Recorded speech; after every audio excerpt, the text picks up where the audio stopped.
A 52-year-old man comes to the physician for a regular checkup. He has a 35-pack year smoking history. A month ago, he was hospitalized for pneumonia. Before discharge, he had requested several pamphlets on how to quit smoking. When the physician brings up the pamphlets, the patient says he has neglected to read them, but he will get around to it eventually. Which of the following best describes this patient's state of behavioral change? Choice A, pre-contemplation. Choice B, contemplation. Choice C, action. Choice D, maintenance. Or choice E, relapse. I'll wait 5 seconds to answer your question.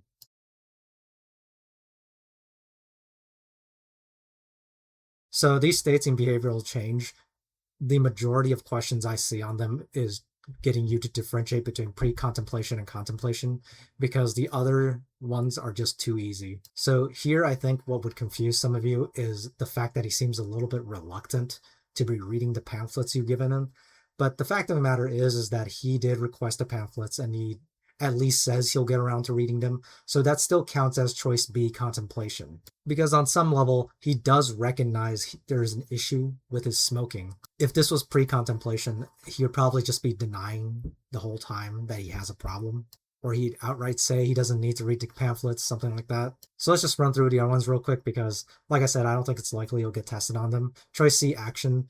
This is when you start taking steps to change your behavior. So if you had a plan to start using nicotine patches or something, or maybe he had a plan on how to slowly cut down on the number of cigarettes he's smoking a day, that would be action. Choice D, maintenance, is really just being able to maintain your behavior, as the name implies, and relapse, pretty self-explanatory. It means you resume the harmful behavior after you have a period of maintenance.